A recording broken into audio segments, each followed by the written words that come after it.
You've heard of the Mustang, the Corvette, the Camaro, the 911, and maybe even the Countach. But here's the thing.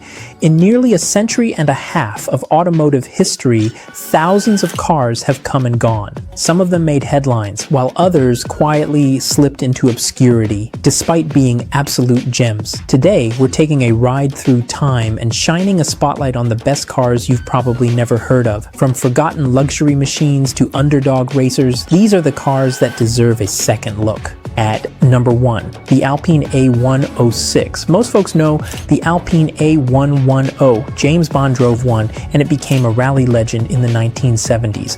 But before that, there was the Alpine A106, the very first Alpine ever made. Built in the 1950s by Jean Redelet, a Renault dealer and part-time rally driver, the A106 used the humble mechanicals of the Renault 4 CV. It had a lightweight fiberglass body, a rear-mounted engine, and by the standards of its day, impressive speed and agility. Think of it as the foundation stone for everything Alpine would go on to build, right up to their modern Formula One team. At number 2, the Audi Front. When you think Audi, you probably imagine quattro all-wheel drive and modern German luxury. But back in the 1930s, Audi built something groundbreaking, the Audi Front. It was their very first front-wheel drive car, powered by a straight-six engine from fellow auto union brand Wanderer. Between 1933 and 1938, this was the only car Audi produced. It was ahead of its time, laying the groundwork for the front drive setups that became the company's signature decades later. At number 3, Avio Costruzioni 815. Now here's one that even many car enthusiasts haven't heard of. The Avio Costruzioni 815 has a strange name, but it's historic. It was the very first car built by Enzo Ferrari. In 1940, Ferrari couldn't legally use his own name on a car yet, so he created Avio Costruzioni. Using Fiat parts and a 1.5-liter straight-8 engine, only 2 examples were ever made. Both raced in the Mille Miglia. Neither finished the race, but Ferrari later admitted the car had been built too quickly. Still, this was the first step toward the legend that became Ferrari. At number 4, Benz Velo. Everyone knows about Carl Benz's 1886 patent motor wagon, often called the world's first car. But have you heard of the Benz Velo? Launched in 1894, this four-wheeled machine was smaller, faster, and more practical than the motor wagon. It even offered pneumatic tires starting in 1896. Over 1,200 were built, making the Velo arguably the first mass-produced car in history, decades before Ford's Model T. At number 5, BMW 700. Today, BMW is synonymous with luxury sedans and high-performance M cars. But in the late 1950s, the company was on the brink of collapse. Their savior? A tiny car with a 0.7-liter engine. The BMW 700 was small, light, and surprisingly sporty. Its success in motorsport and popularity with the public helped keep BMW alive. Between 1959 and 1965, nearly 190,000 units were sold. Without this humble little coupe, BMW might never have become the giant we know today.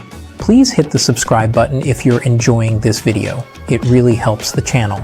At number 6, Buick Series 50 Super. Sometimes cars fade into obscurity, not because they failed, but because they were only around for a blink of an eye. The Buick Series 50 Super, built in 1940 and 1941, sat on GM's C-body platform and packed a 4.1-liter Fireball straight-8 engine. Annual production topped 100,000 units, which is no small feat. But after just 2 years, Buick pulled the plug, leaving the Super as a short-lived but fascinating piece of pre-war American luxury.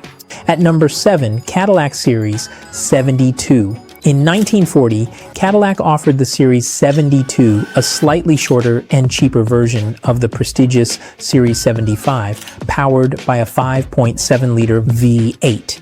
It wasn't a commercial hit and it lasted just 1 year, but it left an important legacy: Cadillac's adoption of recirculating ball steering across its entire lineup the very next year. Sometimes even the forgotten models moved the whole industry forward. At number 8, Cartercar. Here's one from way back in the early 1900s. The Cartercar wasn't famous for its speed or looks, but for its transmission. It used a friction drive system, basically an early version of today's continuously variable transmission, or CVT. GM founder William Durant loved the idea so much that he bought the company in 1909. Unfortunately, when Durant was forced out of GM a few years later, the new bosses decided the Cartercar wasn't worth continuing. By 1915, the brand was gone. Still, it was an early glimpse of the future. At number 9, Chevrolet Yeoman. Everyone knows Chevy's big names like Camaro and Corvette, but in 1958, they launched something a little more humble, the Chevrolet Yeoman. It was the cheapest, most stripped-down, full-size station wagon you could buy. No fancy features, no luxury extras, just lots of space for the family. The concept lived on in other models like the Brookwood, but the Yeoman itself only lasted a single year. At number 10, Ferrari 208 Turbo. And finally, here's a Ferrari you might not know, the 208 Turbo. At first glance, it looks just like the legendary 308, but under the hood, things are very different. The 308 had a 2.9-liter V8. The 208, sold only in Italy, was downsized to just 2 liters to dodge heavy taxes. At first, it was underwhelming, but in 1982, Ferrari added a turbocharger, bumping power from 153 horsepower to a healthy 217, actually more than the early fuel-injected 308s. It may not be the most famous prancing horse, but the 208 Turbo was proof that Ferrari could make a small displacement engine roar like a true supercar. These are the first batch of hidden gems that remind us just how rich and surprising car history really is. Tune in for the rest next time. If you know a car you think we missed, let us know in the comments. If you enjoyed this video and want to hear more forgotten stories from the world of cars, don't forget to hit that like button, subscribe, and turn on notifications so you don't miss the next one. Thanks for watching, drive safe, and I'll see you in the next video.